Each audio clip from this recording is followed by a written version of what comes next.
Hey guys, it's Ken Maxfield, otherwise known as the Hide Guy, and this is your weekly market recap for the week ending July the 31st.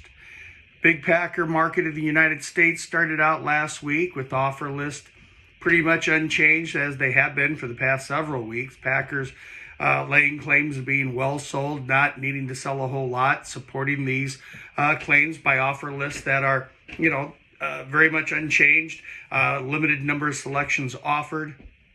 Shipping times that are out into the end of August, September, some people even early October. As far as asking prices, that was the interesting change this week. Packers collectively as a group appeared as if they were willing to leave prices unchanged.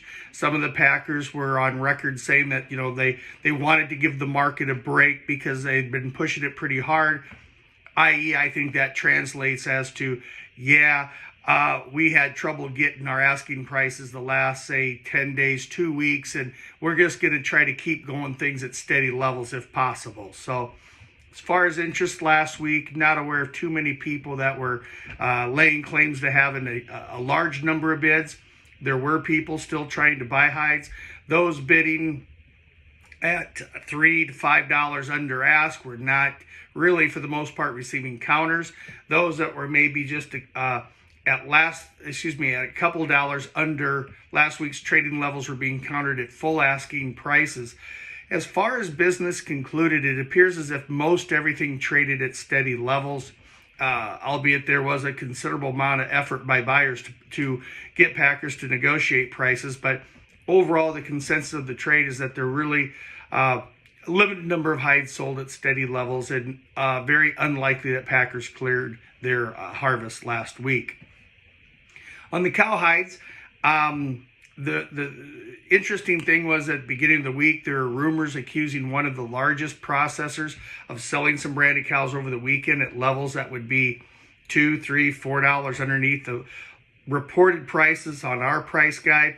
As we went through the week, it became a little bit more apparent that indeed this one large processor was very aggressive for sales and willing to negotiate prices. Now, as far as, accusations they took, almost $4 under other people. That one I'll let you guys figure out for yourself, but I do know that they were willing to trade at least a couple dollars under where other ones were taking.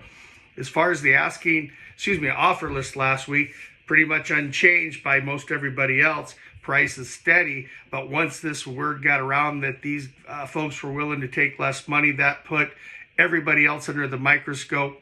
There was business concluded at steady levels, but it was very difficult to do so.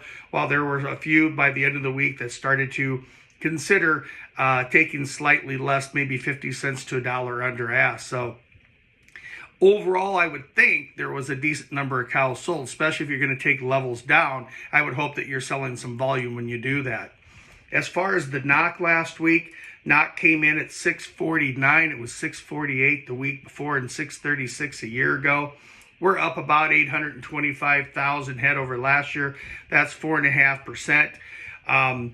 This week in particular, Packers were able to add another $10 per hundredweight to the cutout. Export demand started coming back a little bit better than it had been the last 2 weeks. That allowed Packers to add about $100 a head to their bottom line. So now they're looking at $450 to $500 a head. So that said, look for this kill to remain strong. Beef demand is unprecedented versus any other time during this time of the year. People are hard pressed to explain it, especially with the pandemic and what have you. But at the end of the day, the bottom line doesn't lie. Packers are making money. They're going to continue to knock until they can't knock anymore. The export report was very much according to the expectations of the trade. Wet salted sales, nothing to write home about. Slightly about 30,000 hides better than last week.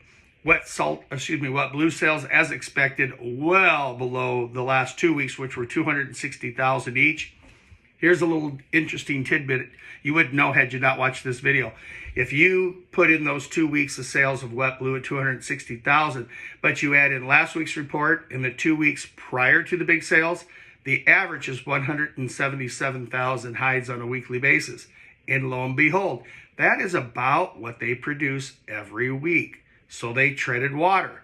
Of course, people selling wet blue are going to tell you, we got it, we sold all these. Well, again, take the data sample, lengthen it out a little bit, then you get more of the what's really going on out there. So as far as totals, combined sales 439, that's 200,000 lower than the week before.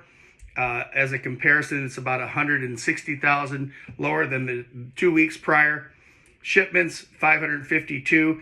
It is off by about 160,000 versus the week prior, which was a marketing year high. Compared to 2 weeks ago, though, it's up about 150. So about a normal week of shipments with 552,000. So you take it for what you want there. Our friends in Europe, very limited information coming out because of the summer holidays.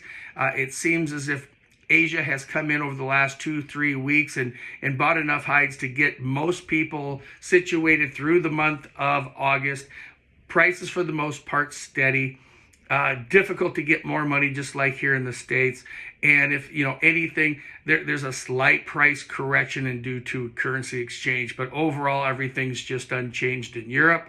Of course, new prices are being negotiated at the abattoirs this next week. The abattoirs are expected to look for more money. Doesn't surprise anybody. And most people are hoping just to leave prices stand on. So down in Brazil, overall things remain unchanged. Prices of fresh hides, if you're looking at my reports, is been steady for the last 2-3 weeks. Harvest numbers continue to run below levels of a year ago due to problems associated with COVID. That's helping those with fresh hides to keep that market absolutely steady. Wet blue prices unchanged. Demand seems to be enough to keep it steady. Been a reemergence of some tanners in Hebei who look like they got through their pollution issues, and that's what's helping to keep that market absolutely steady down there as well. And then our friends in Australia share with us that things there really don't change. Either they're suffering some consequences from the Delta variation of the coronavirus. A lot of the major cities are locked down or facing severe restrictions. Harvest levels barely reaching the 100,000 head level. That coupled with producers being well sold, prices full on steady down in Australia. Of course, efforts to try to push prices higher. Buyers are resisting those efforts to go prices higher. But that said, you cannot negotiate prices any lower. So that's a wrap for this week. As far as what I'm thinking for next week, well, first and foremost, I'm going to be on vacation next week. But every time I do a blog, I always give you my opinion what's going to happen the next week. That said, go out to my website, www.themaxfieldreport.com. I offer free complimentary samples of both reports that I publish. And if interested after that, I can certainly talk to you about setting up a free 7 to 10 day trial so you can make sure it's exactly what you need. So that's it for this week. Ken Maxfield, the Hide Guy. We'll see you in a couple weeks. Thanks.